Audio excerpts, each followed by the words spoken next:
নমস্কার বন্ধুরা, স্বাদের খোঁজে ইউটিউব চ্যানেলে আপনাদের সকলকে স্বাগত।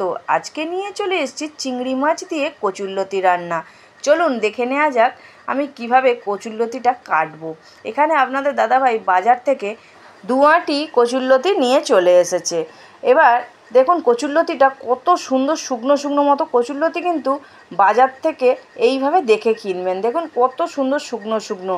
এইভাবে কচুরলতিটা নিলে গালও কোটায় না এবং ছাড়ানোটাও খুব সুন্দর হয়ে যায়। এবার আমি কিভাবে কাটছি ভালো করে মন দিয়ে একভাবে দেখে নিন।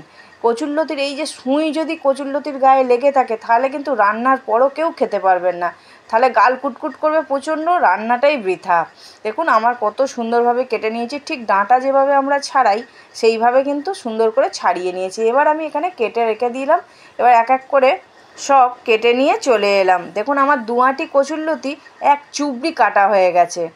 এখানে আমি 2টো বড় সাইজের আলু সরু সরু করে কেটে নিয়েছি, আর বেশ কিছুটা পরিমাণে আদা রসুন নিয়েছি, আর এখানে বড় সাইজের একটা পেঁয়াজকে লম্বা লম্বা করে কেটে নিয়েছি, আর একটা বড় সাইজের টমেটোকেও লম্বা লম্বা করে কেটে নিয়েছি। আর এখানে যে কচুরলতিটা কেটেছিলাম সেটাকে ভালো করে ধুয়ে একটা জায়গায় নিয়ে নিয়েছি। আর এখানে চিংড়ি মাছটা ভালো করে বেছে ধুয়ে নিয়ে এসে রেখে দিয়েছি। এবার কড়াইতে বেশ কিছুটা সর্ষের তেল দিয়ে খুন্তি দিয়ে ভালো করে কড়ার গাটায় এইভাবে মাখিয়ে দিতে হবে।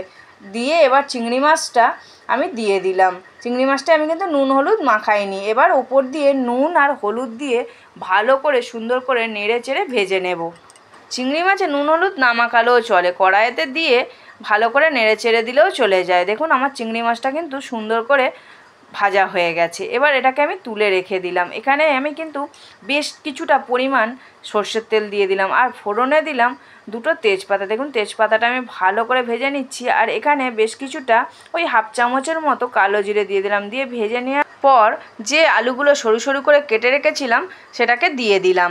দিয়ে ওপর দিয়ে একটুখানি হলুদ গুঁড়ো দিয়ে ভালো করে নেড়ে চেড়ে ভেজে নিতে হবে। আর হ্যাঁ, পরিমাণ সেরাম তেল দিতে হবে যে তেলের ওপরেই কিন্তু রান্নাটা হবে, এখানে কিন্তু কোনো জলই ইউজ করব না আমি। দেখুন আমার কিন্তু অনেকটা ভাজা হয়ে গেছে। দেখুন সুন্দর ভাজা হয়ে গেছে। এরপর যে একটা পেঁয়াজ আমি কেটে রেখেছিলাম লম্বা লম্বা করে, সেটাকে হাতের সাহায্যে একটু চেপে দিয়ে দিলাম। দিয়ে ভালো করে ওটাকে আরও নেড়ে চেড়ে 2 মিনিটের মতো ভাজবো, বেশি কিন্তু না। দেখুন এখানে কিন্তু আমার অনেকটা ভাজা হয়ে গেছে। এবার যে কচুরলতিটা আমি ছাড়িয়ে ধুয়ে রেখেছিলাম সেটাকে দিয়ে দিলাম। দিয়ে আরও বেশ কিছুক্ষণ ভাজবো, অন্তত 5-7 মিনিট তো এরমভাবে সুন্দর করে ভেজে নিতে হবে। এইভাবে সুন্দর করে ভেজে নিলে দেখবেন একটু নরম নরম মতো হয়ে যাবে। দেখুন অনেকটা নরম নরম মতো হয়ে গেছে। এরপর আমি বেশ কিছুটা লবণ দিয়ে দেবো, কেন লবণটা দেওয়ার ফলে একটু রস রস মতো বেরোবে, আর কচুরলতিটা আরও সুন্দরভাবে ভাজাও হয়ে যাবে এবং সিদ্ধ সিদ্ধ মতোও হয়ে যাবে। এইটা দিয়ে আমি আরও 7-8 মিনিটের মতো ভাজবো। দেখুন ভালো করে এরমভাবে সুন্দর করে নাড়িয়ে চাড়িয়ে ভাজতে হবে। দেখুন আমার কতটা কমে গেছে এবং সুন্দরভাবে ভাজা হয়ে গেছে। আর কচুরলতিগুলো দেখুন কত সুন্দর নরম নরম মতো হয়ে গেছে। এরমভাবে সুন্দর করে ভেজে ভেজে করবেন, আর টাইম ধরে ধরে করবেন। আর এখানে যে একটা টমেটো আমি কেটে রেখেছিলাম সেটাকে দিয়ে দিলাম। টমেটোটা এই কারণেই দেওয়া, টেস্ট তো অবশ্যই হবে, আর যেহেতু এর একটা টকটক ভাব আছে, আর কচুরলতি মানে তো কুটকুটের একটা ব্যাপার থাকেই, কিন্তু টমেটোটা দেওয়ার ফলে আর কুটকুটি করবে না। এটাই হচ্ছে রান্নার একটা আলাদা টিপস।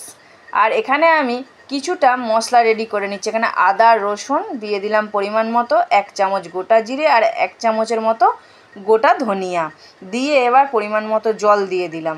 দিয়ে পেস্টটা দেখুন আমার রেডি হয়ে গেছে। আর এদিকে আমার ভাজাটাও হয়ে গেছে অনেকটা। এবার মশলাটা দিয়ে দিলাম।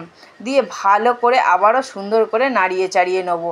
আমি দেখতে পাচ্ছেন একটুও কিন্তু জল ইউজ করছি না, জল ভুলেও ইউজ করবেন না, তাহলে কিন্তু মারাত্মক বিপদ, আমি বারবার বলে দিচ্ছি। দেখুন মশলাটা দেওয়ার পর আমি আরও কিন্তু 4 থেকে 5 মিনিট কষাবো শুধু এই মশলাটা দিয়েই। এটাতেও অনেকটা কিন্তু টমেটোটাও গলে গলে যাবে, আর মশলাটাও সুন্দরভাবে ভাজা ভাজা হয়ে যাবে। আর এখানে পরিমাণ মতো হলুদ গুঁড়ো আর লঙ্কা গুঁড়ো কিন্তু বেশি না, আর পরিমাণ মতো এখানে চিনি দিতে হবে, কেন একটু কচু মানে তো একটু মিষ্টি মিষ্টি হবে, ঝাল ঝালও হবে অবশ্যই। এবার দেখুন ভালো করে ওটাকে নাড়িয়ে চাড়িয়ে সুন্দর করে আমি কষিয়ে নিচ্ছি, আর খুন্তির সাহায্যে চেপে চেপে দিচ্ছি। কচুরলতি বা টমেটো এগুলো আলু সব মাখো মাখো হবে যত, ততই ভালো লাগবে, তত টেস্ট হবে এবং রসটাও শুকনো হয়ে যাবে যতটা আপনারা নেড়ে চেড়ে দেবেন। দেখুন আমার কচুরলতি কিন্তু অনেকটা গলে গেছে। আর চিংড়ি মাছ ভাজার পর যে আমি কড়াটা ধুয়ে রেখেছিলাম জলটা আর মশলাটা, ওইটা দুটো একসাথেই ওই 2 থেকে 3 চামচের মতো জল ওটা দিয়ে দিলাম। ওটা একটা আলাদা তরকারির কিন্তু টেস্ট আনে। আর এখানে ভাজা চিংড়ি মাছ যেটা ছিল সেটাকে দিয়ে দিলাম। দিয়ে দেখুন আবারও ভালো করে সুন্দর করে নাড়াতে থাকবো।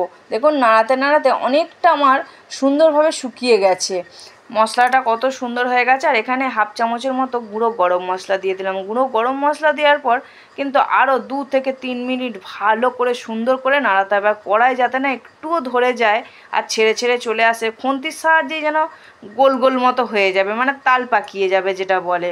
ওটাকে দেখুন আমি খুন্তির সাহায্যে দেখাচ্ছি। দেখুন আমার এখানে চিংড়ি মাছ দিয়ে কচুরলতি রেডি।